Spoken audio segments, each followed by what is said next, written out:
Hey guys, how you doing? It's good to see you. It's time to talk about some news. A lot of stuff going on today. We have the SpaceX launch coming up this afternoon. I believe that's at like 4:30 Eastern, which is 1:30 Pacific. So, well, we'll talk about that in a few minutes. But let's start with some more important news. Let's talk about George Floyd. And that's not the only somewhat racist story today, but Minneapolis, George Floyd was killed by police when police put their knee on his neck and smothered him. Now, I apologize. I mispronounced murdered. He was murdered by police. Now, in the news, and all the news organizations are reporting the same thing. They're saying that he died in the hospital. That's probably not what the report says. I haven't seen the report, but I'm thinking the report states that he was pronounced dead in the hospital. Now, reason being, I saw this video. It was pretty disgusting. And when they lifted him up, his body was completely limp. He was dead. But, and this is probably in all states. I'm not sure, but it's probably in all states. or all counties, I guess, because it's a county coroner that does it. A doctor must pronounce you dead. So what happens is you die on wherever. And they take you to the hospital, and they said, oh, he was pronounced dead at the hospital, blah, blah, blah. And then you say, oh, okay, he died at the hospital. It couldn't have been that bad. They could have revived him. But no, that's not what happened. Likely what had happened was Mr. Floyd, murdered by the police. He died right there in the street with an officer's knee on his neck, stopping him from breathing. The video is very disturbing. It's very disturbing. Brings new power to the old phrase, I can't breathe. Hashtag, I can't breathe. You know, this brings back memories, a non sequitur, if you would, about William Frawley. You know who William Frawley is. Yeah, I know. You're going to say, no, I don't know who William Frawley is. Yes, you know. You know exactly who William Frawley is. William Frawley was an actor. You've seen him on everything, but you've seen him on one thing in particular. Now, William Frawley, when he was an upcoming actor, he lived in the Knickerbocker Hotel in Hollywood. And then he made it big, and he moved to Beverly Hills, but he would come back to Hollywood to stay with his friends. And one day, I believe it was 1954, 56, 64. I don't remember. It's been a long time since I've told this story, because I used to drive tours in Hollywood, so I know all this history. William Frawley went to see a young lady perform at a theater in Hollywood, near Hollywood and Vine, and he was walking back to his car, and he collapsed on Hollywood Boulevard. The only star who has a star on the Walk of Fame to actually die on the Walk of Fame. So the story goes, oh, they dragged him to the Knickerbocker Hotel because he was on the corner, down from the Knickerbocker Hotel, which is just north of Hollywood Boulevard. And the doctor there pronounced him dead. Then he was brought to the hospital, which is now the Hollywood Police Station. It used to be a hospital. So they say he was pronounced dead in the Knickerbocker Hotel, but he actually died on Hollywood Boulevard. He just wasn't pronounced dead there. So that's what I'm saying. The police murdered him right there in the street. He did not die in the hospital. I haven't seen the report, but that's what likely happened. So please don't fall for these news reports that state he died in the hospital. That's not what happened. I'm sure that's not what happened. Anyway, sad way to put this, brings new life to the term, I can't breathe.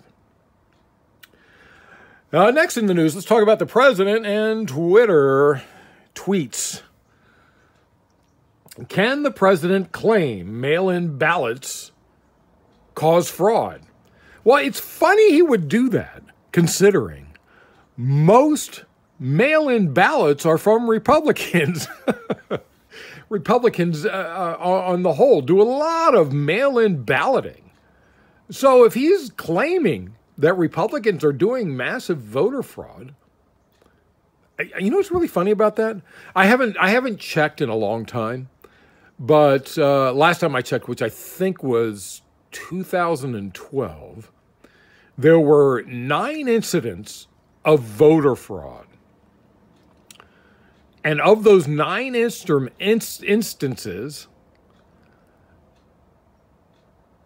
8 were Republicans. Okay, that was 9 instances in 20 years, because it does not happen very often. Voter fraud rarely happens. But Republicans like to yell voter fraud when it's election fraud. Election fraud is what happens all the time. Election fraud happens all the time, as well as electioneering, going to polls and scaring people away from going to polls, or making it a law that someone has to show their ID when they can't afford to buy an ID, or creating fewer voting locations in areas with poorer populace, I suppose. And that's what they're well known for. And you know what? Mail-in balloting counteracts low-income voters not being able to vote because there's not enough polls for them. So it seems interesting that Trump would be against mail-in ballots. It seems very interesting. Like I said, more Republicans use mail-in balloting. I guess he doesn't want poor voters, black, white, Asian, whatever. I guess he doesn't want them to use mail-in ballots. I guess he just wants it for rich white people. Anyway, so Twitter put a little disclaimer on his tweets to learn the truth about voter fraud, which I think is very funny. And if you really want to learn about voter fraud, I'm going to suggest one guy in particular, a guy named Brad Friedman. He has his own radio show, and he has his own blog, bradblog.com. He knows more about election fraud, voter fraud, etc., than anybody I know, and most anybody in the national news. He knows more than anybody. The guy is brilliant. But anyway, the president threatened to shut down Twitter. A totalitarian threat that a dictator would make, by the way. So who controls social media around the world? Russia controls social media. China controls social media. North Korea controls social media. Iran controls social media. So is Donald Trump saying he wants to be just like Russia, China, North Korea, Iran, and other totalitarian states? There are other totalitarian states that control social media. Does President Trump want to be dictator Trump? That's something to think about. And by the way, I did notice that Trump hasn't tweeted anything about George Floyd, but I wouldn't expect him to. So can the president claim someone murdered someone else without proof. Well, apparently Twitter says that's okay because the president did claim that. You know, you hear a lot of conspiracy theorists about certain people in government being murdered by the CIA or by this person or by that person. I believe the Republicans were passing something around about Hillary, someone who worked for Hillary Clinton. And I've also heard things about, Dick Cheney and Donald Trump murdering people. Nothing is substantiated, but just saying it is a way to help his election. It seems everything that Trump does is to help his election, his election chances. On top of George Floyd, let's talk about this other news story about a Mr. Cooper and a Miss Cooper, unrelated. A Christian Cooper, African American, was bird watching in Central Park. Now, I mean, bird watching in Central Park sounds much like hiking the Appalachian Trail, but I looked into it, and there's actually 230 species of birds normally in Central Park, including the cedar waxwing, the blue jay, blue-gray gnatcatcher, bluebirds, kingbirds, brown-headed cowbirds, Carolina wren, northern mockingbird, a rock pigeon.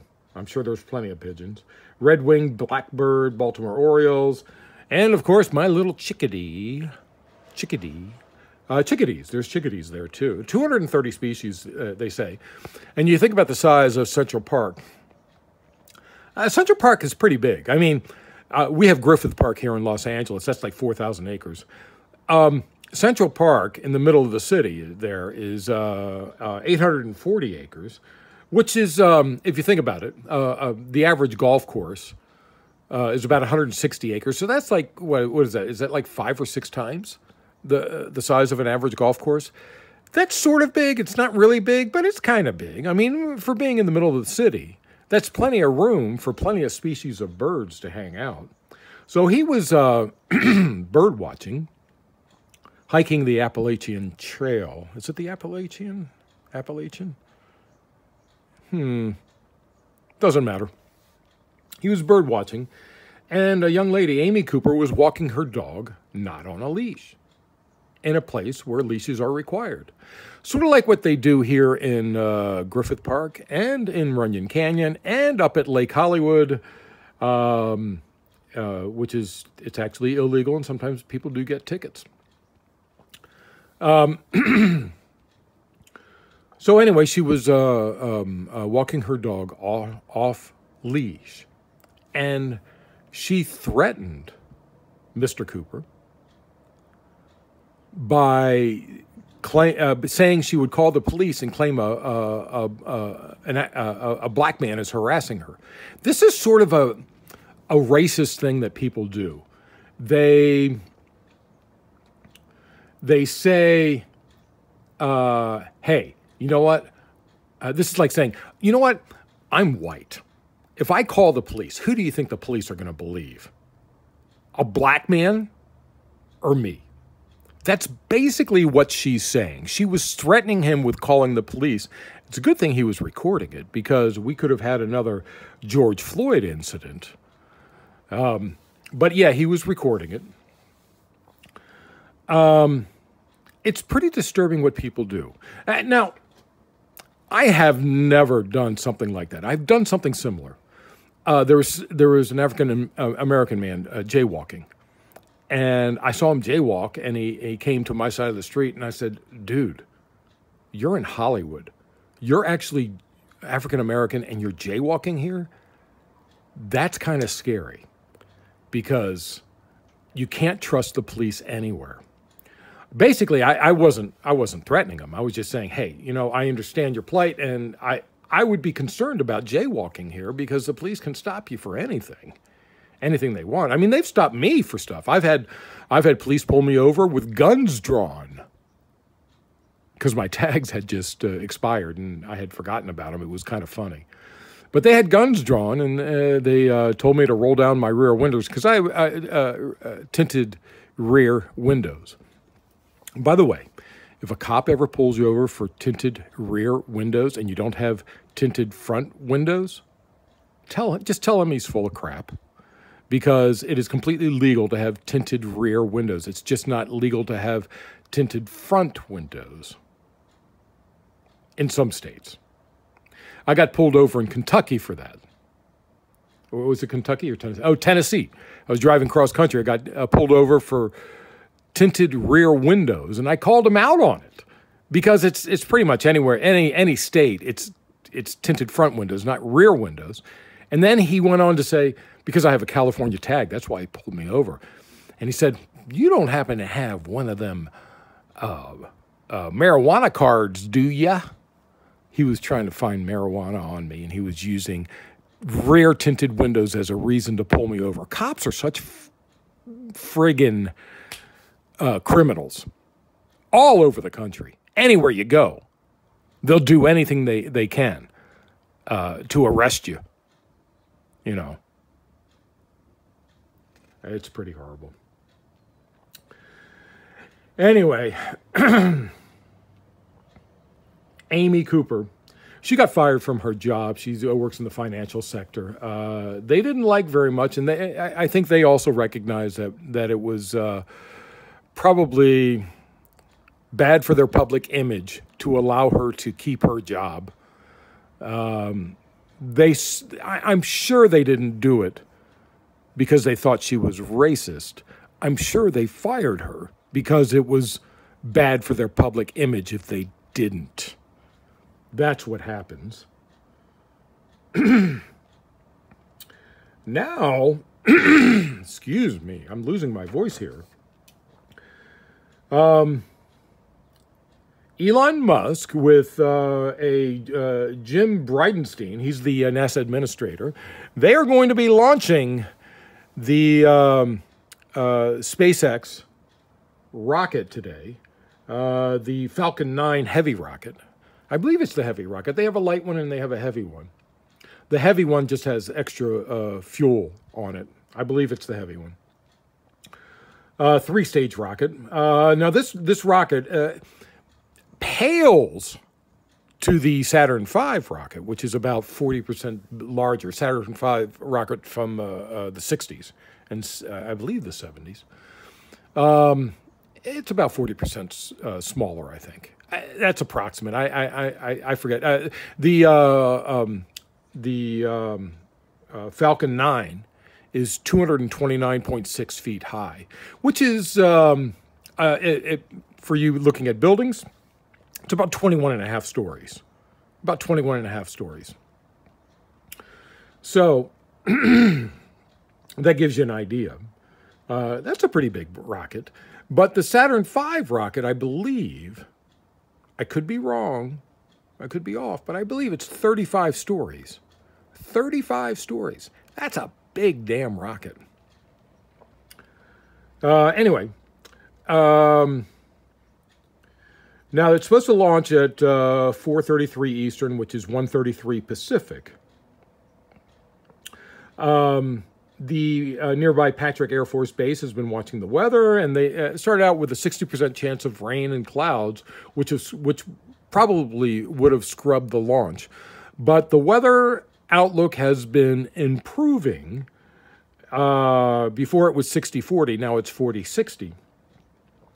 So we have a little bit better chance of seeing the launch today, if you get a chance, which should be going on in about an hour and a half, about an hour or so. Let's see.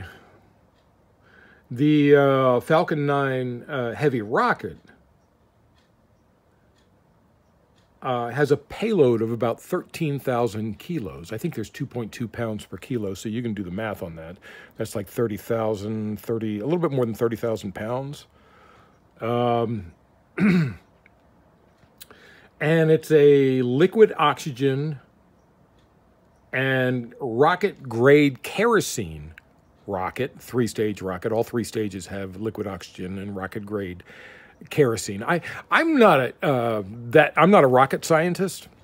I know that liquid oxygen is extremely flammable. But I don't know. I guess rocket-grade kerosene. I don't know if it's a combination. I assume it's a combination of the two. I assume a spark and a percentage of liquid oxygen and rocket-grade kerosene mixed together creates a bit of a thrust. And I had read the thrust. I can't remember what it was. 4 million pounds of thrust, something like that. It's quite the rocket, and Elon Musk should be quite proud. And he should be quite proud of the billions of dollars he has gotten from the U.S. government to create these rockets. So now let's talk about some coronavirus news. We're reaching 100,000 deaths. And there's a couple things I'm kind of sick of hearing from the news media. Number one that I'm sick of hearing from the news media is when an announcer or a news personality says, "We're in this together. We're truly in this together." I'm sorry, but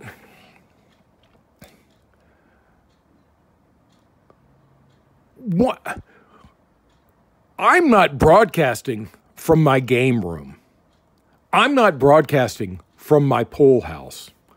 I'm not broadcasting from, I don't know, what have you, my jacuzzi. Like that time that Arnold Schwarzenegger said, "Oh, we're in this together," as he was doing a video from his jacuzzi. Oh, God, that's so annoying. We are not in this together. I'm in a little one-bedroom apartment that I can't even afford right now because I haven't gotten the stimulus. I haven't gotten any unemployment. I haven't gotten anything. I haven't gotten one dime from anybody. The only thing that's saving me from not living here right now is the law that was temporary law that was put into effect that halted evictions. Which, by the way, Houston has lifted their law. So you're going to see a lot of homeless people suddenly in Houston and in various parts of Texas, I'm sure. A primarily Republican state. There are some progressive areas over there, though, that are probably taking better care of their people. Lifting these restrictions for eviction this early, this soon, is probably a very, very bad idea. Anyway, I'm really tired of people saying we're in this together when they're filthy rich. I had a tweet with Penn from Penn and Teller, and he was doing an interview, and he explained about how unimportant everything seems when everybody is having so much trouble. Specifically, he was talking about performing. It's not important at all when so many people are having so much trouble. And I thanked him for that tweet because I am so sick and tired of people claiming that we're in this together. Oh, God. It's so annoying. They have a beautiful mansion that they're living in. We're in this together. I'm stuck at home just like you. I tell you what, why don't you stick yourself in your bedroom for 2 months, and you might begin to get a good idea of how difficult it is. By the way, you're not allowed to use a maid. You're not allowed to use an au pair. You're not allowed to use delivery service. How about that? You can't afford delivery service. You're not allowed to do anything like that. And let's throw in that you can only use a certain amount of money per month for food. We are far from in this together. The other thing I'm really kind of sick of hearing from the media is that the coronavirus is unprecedented. Unprecedented. I've heard this so many times, and I'm just so sick and tired of them saying it's unprecedented because it is nowhere near unprecedented. Unprecedented in its, boringness. I mean, every year, granted, the flu hasn't killed as many since the 1918 Spanish flu, where nearly 5% of the world population died. Now, compare that to the coronavirus, which is, I think it's 0.003%. It's like really, really low. I don't remember the exact numbers. It's extremely low amount of the world population. And then let's think about that for a second. 1918, there weren't that many huge cities. I mean, people were dying in the cities left and right, but they weren't nearly as populated. If it happened today, I'm pretty sure we would lose considerably more than that around the world. Let's also get rid of these misnomers of calling it the Spanish flu. And let me tell you a little bit of history. The 1918 Spanish flu, rather. And let me give you a little bit of history. The 1918 Spanish flu was pretty blah. It wasn't much when it started out in Kansas in the spring of 1918. This is during World War I, the beginning of World War I, and during World War I, when we were moving troops overseas. And that summer, that flu that started in Kansas ended up being moved over to Europe over the summer, where it evolved. It was the fall of 1918 and the spring of 1919 and the fall of 1919 and the spring of 1920 that this flu was wiping out people. The fall of 1918 was particularly brutal, where people would get the symptoms and die within 24 hours. So calling the coronavirus unprecedented is disingenuous at best. At best. By the way, you say, why is it called the Spanish flu if it started in Kansas?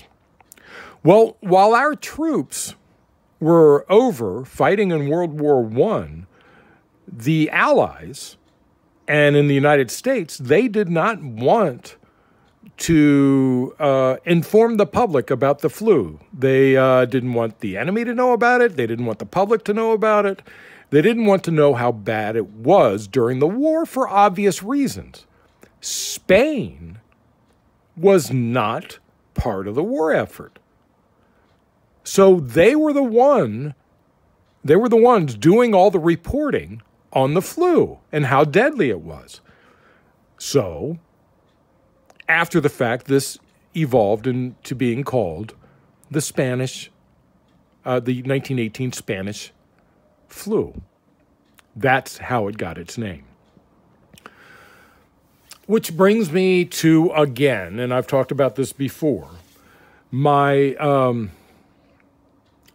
final thing I want to say about the coronavirus and the problem with shutting down so many things, specifically the census. Did you know in the 1918 flu, which went on to 1919, 1920? By the way, anybody ever watch the new MacGyver? Did you watch the new MacGyver? One of the last episodes they had this year, episode maybe it was 12 or 11, I forget. I think they finished at 13 because of the filming shutdown. They had a and I applaud them. They had a newspaper cover article for the LA Times that said Spanish flu still killing. This was like some sort of a weird kind of flashback to 1920. And this was, the date was, I believe it was May of 1920, about the flu still killing. Now, I checked. That wasn't the actual news article for the cover of the LA Times. It was something else. But it's true that the flu was still killing people in 1920. So the flu is primarily a winter disease.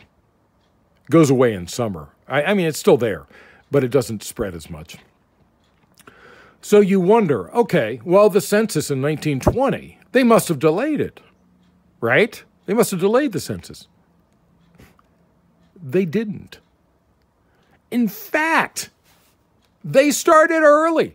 They started in January. Because they feared losing people out in the fields in the summer. They didn't want to be doing it in the summer because they would have more of a severe undercount. Now, Stephen Dillingham, he's the director of the census, has done something that is unconstitutional. Now, if YouTube takes down this video, they should know. They can look it up themselves. The census, the count, must be done by December 31st. You must hand those numbers over to the president by December 31st. That is the Constitution. That is the law. Title 14, is it? Oh, I don't have that in front of me. I should have had that in front of me. I sorry about that.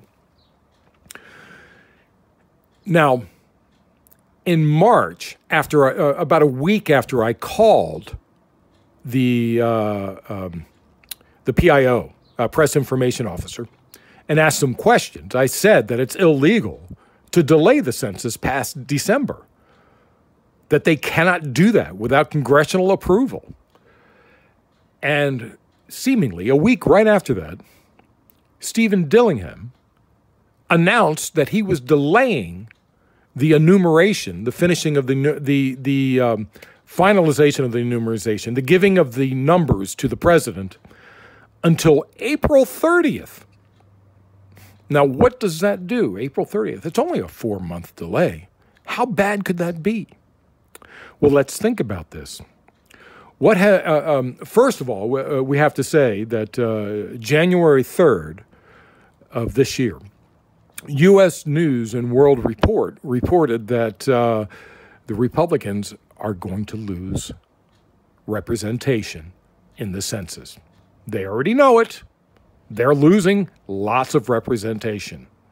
Things are changing. So, who do you think would want to delay the census? Anyway, there are going to be a lot of lawsuits coming up next year because of these numbers from the census, because there's going to be redistricting. There's going to be redistricting going on. The Republicans, governors, have been trying to change redistricting and been gerrymandering. I'm not saying Democrats don't gerrymander. They do. But Republicans, they have a mastery over it. They have computer programs that do it for them down to the block, down to the half block. They might go down this street, jump across the street in one block, go over 2 houses, and then jump south. That's a gerrymander. Just to win a seat. That's what they'll do. You could be living next door to someone who's in a different congressional area. That is serious gerrymandering. That literally happens. that literally happens. So there's going to be a lot of lawsuits. So why delay? Oh, of course, these lawsuits are going to go to the Supreme Court. So why delay until April 30th? What you're supposed to give out on December 31st? Could it be because the Supreme Court goes out of session right around that time? It's out of session for the entire summer, which will delay any Supreme Court cases by at least a year. Because the cases that they're taking right now are going to be done next year. So the cases that they're going to be taking next spring, they've decided they're going to be taking them this year. So the cases that are brought up next spring will be decided the following year, which means that the following year after is when they're going to be taking the cases. That's going to allow the Republicans to hold on to their seats for an extra term. Think about that. Anyway, I hope you like this show. You're certainly welcome to comment on it. And let me know what you think. My name is Peter Lawrence in Los Angeles, reporting.